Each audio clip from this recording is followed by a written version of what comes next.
الحمد لله رب العالمين والصلاة والسلام على أشرف المرسلين أما بعد فأعوذ بالله من الشيطان الرجيم بسم الله الرحمن الرحيم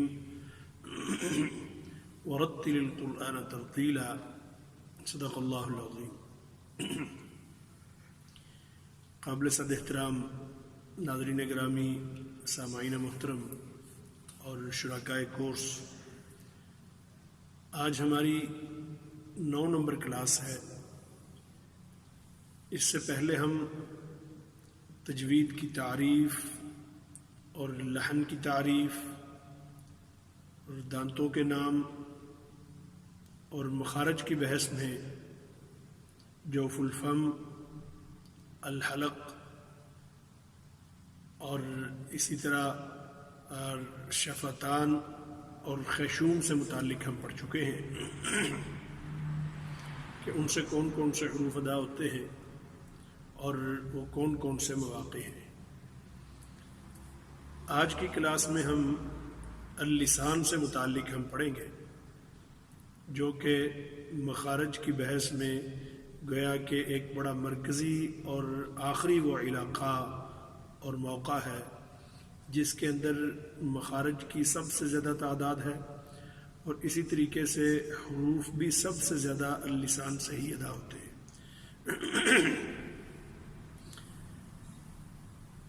اللسان میں 10 مخارج ہیں اور 18 حروف اس میں سے ادا ہوتے ہیں. ہم نے شروع میں پڑھا تھا کہ مخارج کی کل تعداد 17 ہے اور ان 17 مخارج میں سے 29 حروف ادا ہوتے ہیں. تو اس طرح گویا کہ ہم اس سے پہلے 7 مخارج پڑھ چکے ہیں اور 7 مخارج میں سے تقریباً ہم نے 11 حروف ہم نے پڑھے ہیں، جبکہ ابھی 18 حروف باقی ہیں اور 10 مخارج باقی ہیں.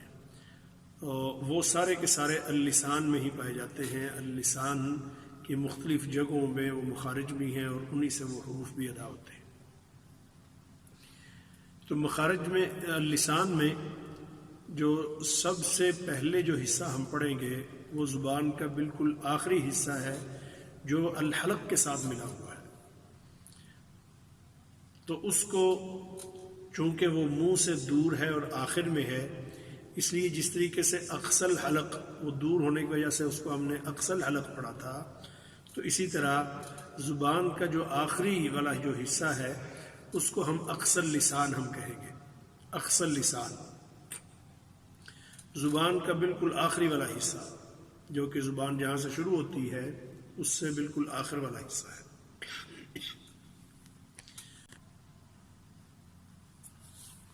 تو زبان کے حصے کو اقصى اللسان ہم کہیں گے.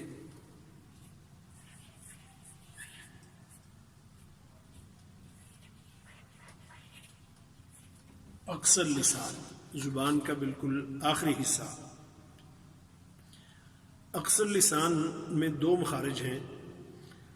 ایک تو اقصى اللسان جب اپنے مقابل جو تالو ہے، اب تالو دیکھیں اوپر بالکل زبان کے آخری حصے میں جو اس کے بالکل مقابل والی جو جگہ ہے، وہاں منہ کے اندر ایک جو ہے وہ چھوٹی سی زبان اسے کہہ لیں، بعض لوگ اسے چھوٹی زبان کہتے ہیں. پھر اسی طریقے سے اردو میں اس کو کوا بھی کہا گیا ہے. تو زبان کا وہ آخری حصہ جب اس کوے کے ساتھ، اور اس کوے کو عربی میں لحاظ کہتے ہیں. لحاظ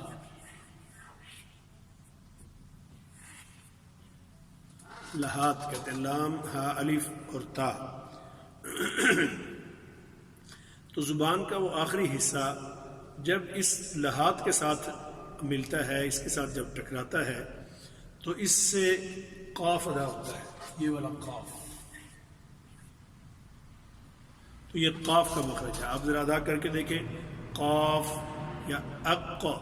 تو زبان کا بالکل وہ آخری حصہ اس کے ساتھ لگتا ہے.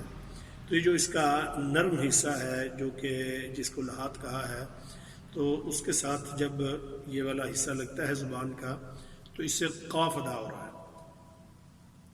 پھر اسی طریقے سے ایک مخرج تو یہ ہو گیا.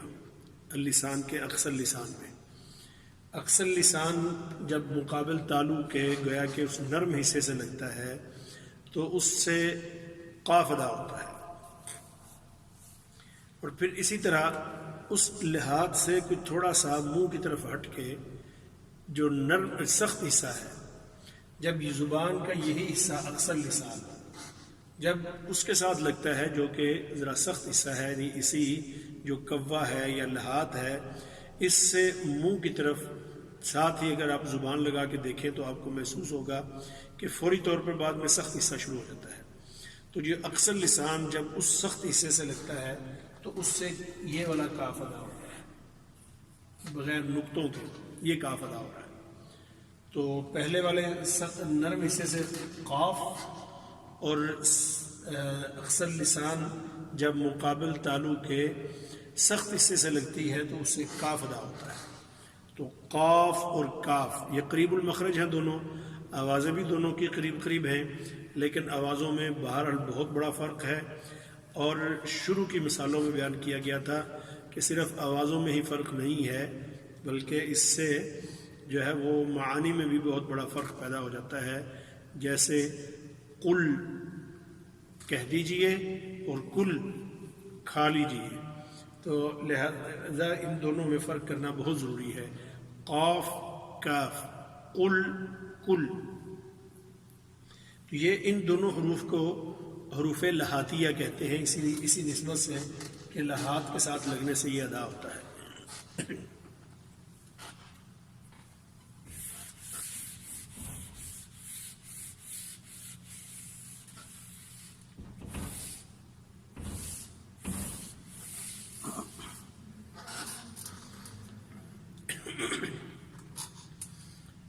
تو اقصى اللسان جب اپنے مقابل تالو کے نرم حصے سے لگتا ہے تو اس سے قاف، اور جب اپنے مقابل تالو کے سخت حصے سے لگتا ہے جو کہ نرم سے ذرا منہ کی طرف ہے تو اس سے کاف ادا ہوتا ہے. اور ان دونوں کو حروف لحاتیہ یعنی قاف اور کاف دونوں کو حروف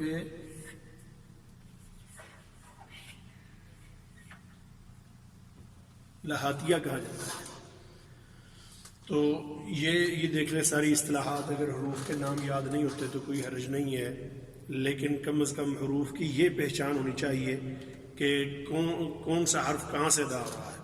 تو اب یہ دونوں حروف بھی جس طریقے سے حلق کے حروف میں نے بتائے تھے کہ حروف حلقیہ میں ان حروف پر تھوڑی سی مشق اور پریکٹس چاہیے ہوتی ہے ان کی ادائیگی کے لیے، تو اسی طریقے سے ان میں فرق کرنے کے لیے تھوڑی سی پریکٹس چاہیے ہوتی ہے، ورنہ دونوں حرف ادا کرنے آسان ہیں، کوئی بہت زیادہ مشکل نہیں ہے، لیکن دونوں کے درمیان فرق کرنا بہت ضروری ہے.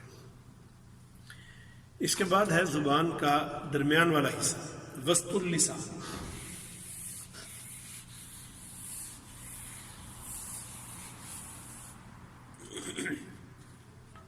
تو یہ دو مخرج ہو گئے زبان سے پہلے. اب وسط اللسان یہ زبان کا تیسرا مخرج، یعنی اقصى اللسان میں دو مخارج ہیں اور دو حروف ادا ہو رہے ہیں. اقصى اللسان جب مقابل تالو کے نرم حصے سے لگے تو جس کو لحاظ کہتے ہیں اس کے یعنی اس سے لگے تو قاف ادا ہوتا ہے، اور اسی طریقے سے اقصى اللسان جب مقابل تالو کے اس نرم حصے سے تھوڑا سا منہ کی طرف سخت حصے کے ساتھ لگتی ہے تو اس سے کاف ادا ہوتا ہے، اور ان دونوں حروف کو حروف لحاتیہ کہتے ہیں. وسط اللسان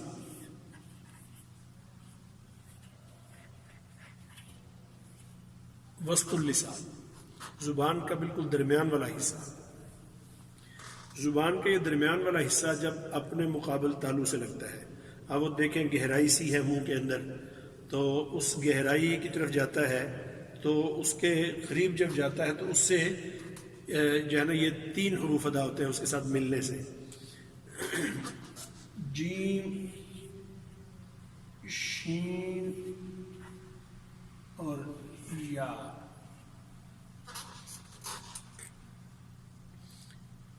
تو یا میں یا متحرکہ بھی ہے اور اسی طریقے سے یا لین بھی ہے.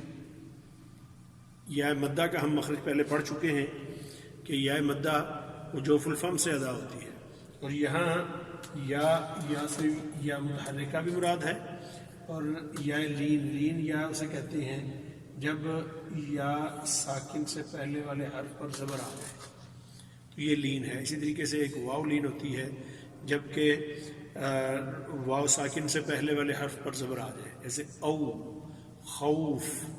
اسی طریقے سے ای، تو یہ ای یا جو ہے اس کا مخرج یا متحرکہ کا اور یا لین، ان دونوں کا مخرج وسط اللسان ہے۔ تو وسط اللسان جب اپنے مقابل تالو سے لگتی ہے تو اس سے یہ 3 حروف ادا ہوتے ہیں، جیم، شین، یا۔ یہ ادا کرنے آسان ہیں، ان میں کسی طرح کی کوئی ادائیگی میں مشکل نہیں ہے۔ جیم، اب جیم میں یہ خیال رکھا جائے کہ اس میں کسی طرح کی کوئی سختی نہیں کرنی، اج نہ بنے، بلکہ اج۔ اب دیکھیں بڑی نرمی سے اپنی زبان کا وہ درمیان والا حصہ اپنے مقابل تالو سے لگتا ہے اور اس سے اج جیم ادا ہو جاتی ہے۔ اگر اس کو سختی سے لگائیں گے تو وہ بالکل پھر مجہول سا معنی بن جاتا ہے، جو کہ ٹھیک نہیں ہے۔ اج، پھر اش، زبان کا جو درمیان والا حصہ ہے اس کے ساتھ لگائیں گے تو شین ادا ہوگی، اش۔ آوازیں مختلف ہیں لیکن مخرج ایک ہے۔ پھر اسی طریقے سے یا اور ای، یا ایو، تو یہ دونوں آوازیں، یا ایوہا الذین آمنوا، تو دونوں آوازیں وسط اللسان مقابل تالو سے جب لگتی ہے تو اس سے ادا ہوتی ہیں۔ ان کو حروف شجریہ کہتے ہیں۔ زبان کے اس درمیان والے حصے کو وسط اللسان ہم نے کہا ہے، تو اس کو بعض نے پھر شجر اللسان بھی کہا ہے کہ شجریہ ہے، وہ زبان کا وہ وسط ہے، درمیان ہے، مرکز ہے، تو اس بنا پہ اس کو حروف شجریہ کہا گیا ہے۔ تو یہ گویا کہ ایک مخرج اور 3 حروف یہ ادا ہو گئے۔ پھر اسی طریقے سے زبان کا ایک حصہ ہے جس کو کہتے ہیں حافۃ اللسان۔ حافۃ اللسان،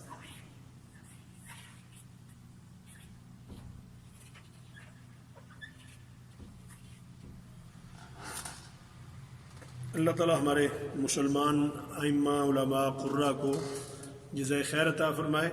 انہوں نے بڑی محنت کے ساتھ ایک چیز جو ہے وہ اس پر محنت کی اور وہ ہمارے لیے جمع کی ہیں، اور اتنی محنت کے ساتھ، اور یہ سمجھے کہ تقریباً الہامی اور وہابی قسم کے یہ علوم ہیں جو اللہ تعالیٰ نے ان کی وساطت سے پھر امت میں چلائے، اور اس کے مطابق قرآن مجید اسی طریقے سے پڑھنے کا اہتمام ہو رہا ہے جس طریقے سے اللہ جل شانہ نے نازل کیا ہے۔ اور یہ جو اصول ابھی بیان کیے جا رہے ہیں، قواعد، تو یہ تمام قراء کرام کے نزدیک یہ متفقہ ہیں، اس میں کسی طرح کا کوئی ایسی اختلاف والی چیز نہیں ہے۔ کوئی تھوڑی بہت ادائیگی میں اگر کہیں کوئی ہوتی بھی ہے تو وہ اس کی حیثیت وہی ہے جس طریقے سے بعض اوقات کسی کے زبان اگر جو ہے وہ منہ کے اندر کے جو اعضاء ہیں وہ کسی کے مختلف نوعیت کے ہیں، کسی کے مختلف نوعیت کے ہیں، تو اس میں جو مختلف قسم کی کوئی آواز ایسی پیدا ہوتی ہے تو اس بنا پہ کسی طرح نوعیت کی اگر کوئی ایسی متفرق چیز ہے تو وہ ہو سکتی ہے، بصورت دیگر ایسا نہیں ہے۔ تو حافۃ اللسان، حافۃ اللسان زبان کی کروٹ کو کہا جاتا ہے، زبان کی ایک جو سائڈیں ہیں ان کو حافۃ اللسان کہا جاتا ہے۔ اس کی مثلا اگر ہم اس کو زبان کہیں تو یہ جو اس کی یہ والی سائڈ ہے، مثلا یہ ہم نے اس کو اقصا پڑھا تھا، زبان کے اس حصے کو ہم نے اقصا پڑھا تھا، اس کو ہم نے وسط پڑھا ہے، تو یہ جو سائڈیں ہیں یہ والی بالکل یہ سائڈیں، یہ والی بھی اور اسی طریقے سے یہ بھی، تو ان کو حافۃ اللسان کہا جائے گا۔ حافہ یعنی زبان کی کروٹ۔ تو اس حافۃ اللسان میں پھر جو ہے وہ ضاد ادا ہوتا ہے۔ حافۃ اللسان جب اپنی مقابل داڑھوں سے لگتا ہے، جو اس کے مقابل داڑھیں ہیں ان کے نام ہم نے پڑھے ہیں پہلے داڑھوں میں کی اس ترتیب میں، تو وہ ہم نے پڑھا تھا سب سے پہلے جو ہے وہ ضواحک ہیں، وہ جو سامنے جو ہنسنے میں نظر آتی ہیں، پھر اس کے بعد طواہن ہیں، اور طواحن کے بعد نواجز ہیں. تو جو اوپر والی داڑیں ہیں ان کے ساتھ جب زبان کا یہ حافت اللسان یعنی زبان کا یہ جو حافہ ہے، زبان کی یہ جو کروٹ ہے، یہ جب ان داڑوں کے ساتھ لگتی ہے تو اس سے پھر واد ادا ہوتا ہے. واد یہ والا حرف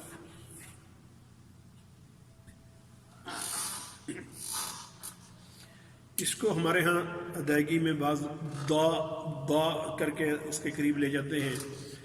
تو لیکن جو ہے نا اس کا جو مخرج ہم پڑھ رہے ہیں، مخرج کے اعتبار سے اگر دیکھا جائے تو اس پر بھی علماء کرام نے، قراء کرام نے بڑی محنت کی ہے، بڑے بڑے رسالے بھی لکھے ہیں.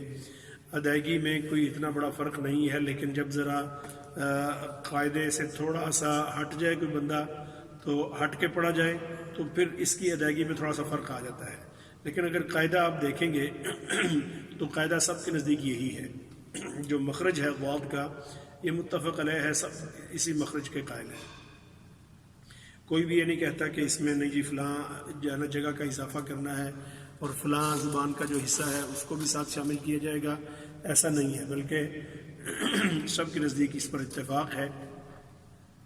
زبان کی یہ جو سائڈیں ہیں، زبان کی یہ سائڈیں یہ جب داڑوں سے لگتی ہیں.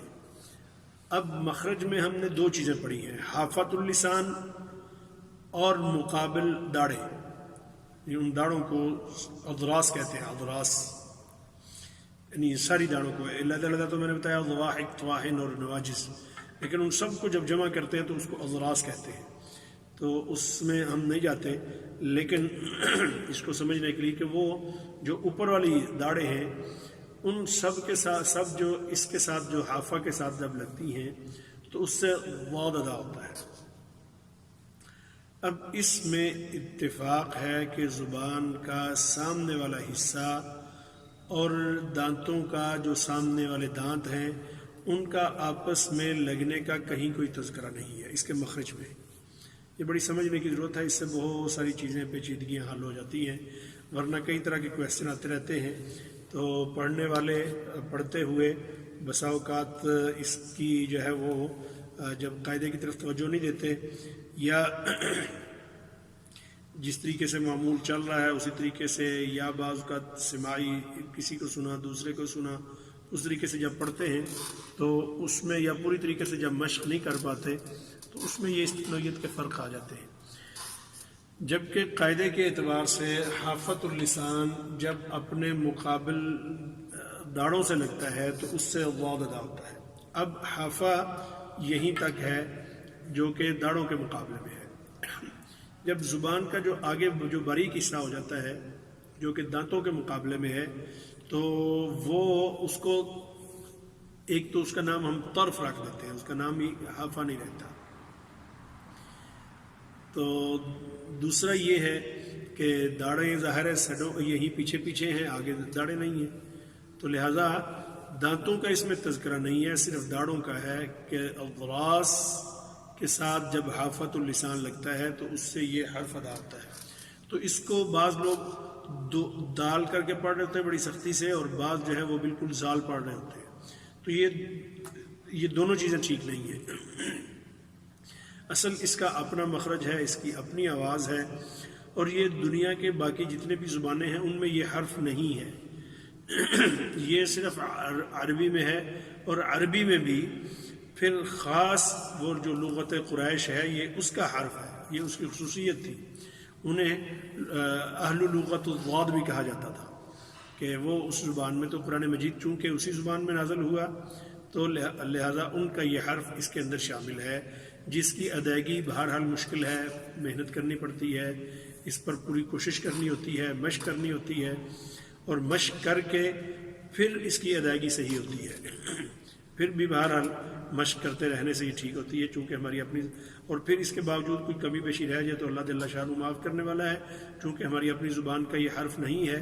اور ابھی بھی ہمارے ہاں مثلا کچھ چیزیں اس طرح کی ہیں کہ ایک حرف ہے جو ہمارے ہاں اردو میں بھی استعمال ہوتا ہے، یہ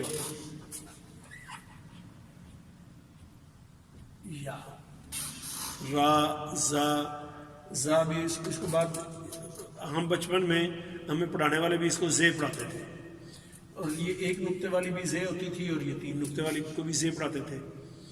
تو بعض جو ہے وہ پڑھنے والے اس کو سے پڑھ رہے ہوتے تھے.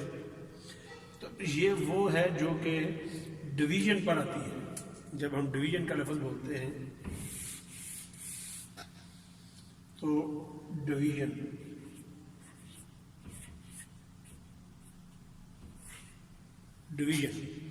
ہے، یہ ہے ڈویژن. ٹیلی ویژن کو ٹیلی ویژن یا ٹیلی ویژن نہیں کہا جاتا ہے.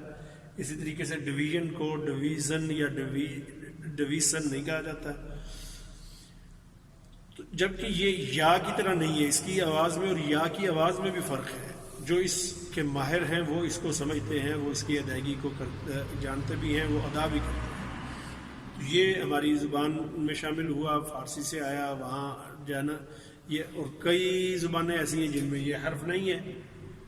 تو اس لیے اس کی ادائیگی میں کوئی کمی بیشی اگر رہ جاتی ہے تو وہ ظاہر ہے کوئی یہ نہیں کہے گا کہ اس کو ٹیلی ویژن کو جو ہے نا غلط ادا کر دیا ہے یا کیا ہے.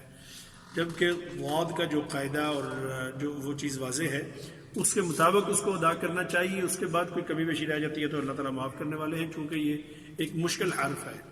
اس کی ادائیگی اور اس کی پریکٹس، اس کی مشق کرتے رہنا چاہیے. اس میں کسی طرح کے کوئی تعصب کا شکار نہیں ہونا چاہیے.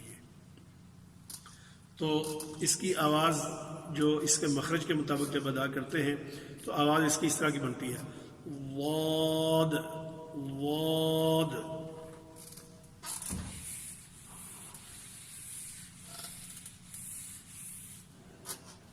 اب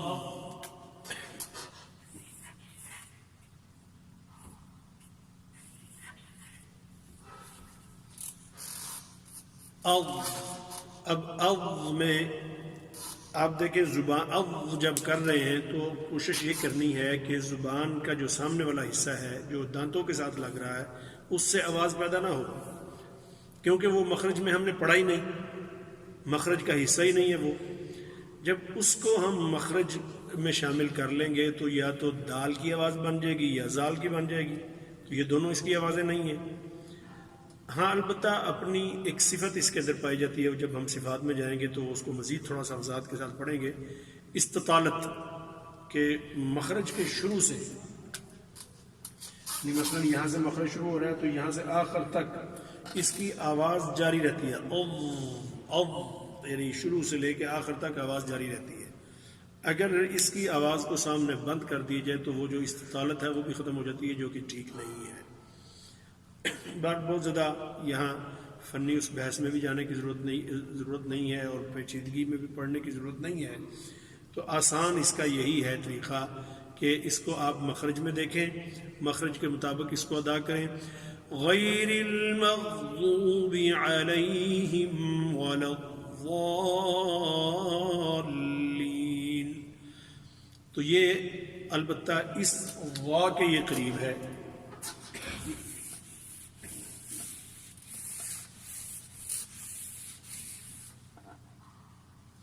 اس جو اپنی صفات ہیں جو اس کی صفات اور وا کی صفات، یعنی جو تجوید کے اندر جو صفات والے چیپٹر ہے تو اس میں جو صفات لازمہ ہیں وہ اس کی اور اس کی صفات ایک جیسی ہی ہیں، مخرج دونوں کے علیحدہ ہیں. اور پھر ایک صفت اس کی اضافی ہے جو کہ میں نے بتائی ہے استطالت. یہ صفت اس کی اضافی ہے کہ استمداد ہے، آواز شروع مخرج سے لے کے آخر تک آواز ساتھ ساتھ جائے. غیر المغضوب علیہم ولا الضالین. تفخیم کے ساتھ ادا ہوگا، ایسے قوت کے ساتھ ادا ہوگا. اسی طریقے سے اس میں استطالت ہے اور اس کی آواز میں پوری قوت ہونی چاہیے. تو مشق کر کے اس کو ادا کیے جائے تو یہ بڑا خوبصورت حرف ادا ہوتا ہے. اللہ تعالی ہمیں اس کی توفیق نصیب فرمائے. تو حافت اللسان جو کہ زبان کی کروٹ اور جو سائڈوں کی جو داڑیں ہیں ان سے یہ حرف ادا ہوتا ہے غاد. تو ابھی ہم تھوڑی سی مشق کریں گے، جو سورہ اقرا کی آخری ہی آیات ہیں ان کی مشق کرتے ہیں۔ کل ہم مشق پوری نہیں کر سکے تھے، تو ابھی ہم سورہ اقرا کی آخری آیات کی مشق کرتے ہیں۔ اعوذ باللہ من الشیطان الرجیم، بسم اللہ الرحمن الرحیم۔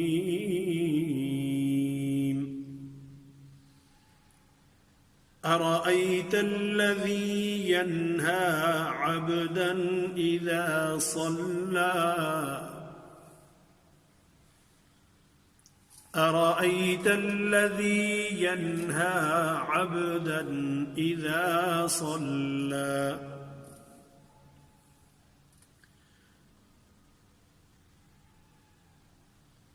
أرأيت إن كان على الهدى أرأيت إن كان على الهدى أو أمر بالتقوى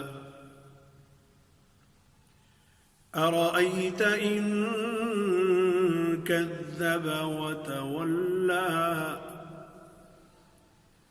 ألم يعلم بأن الله يرى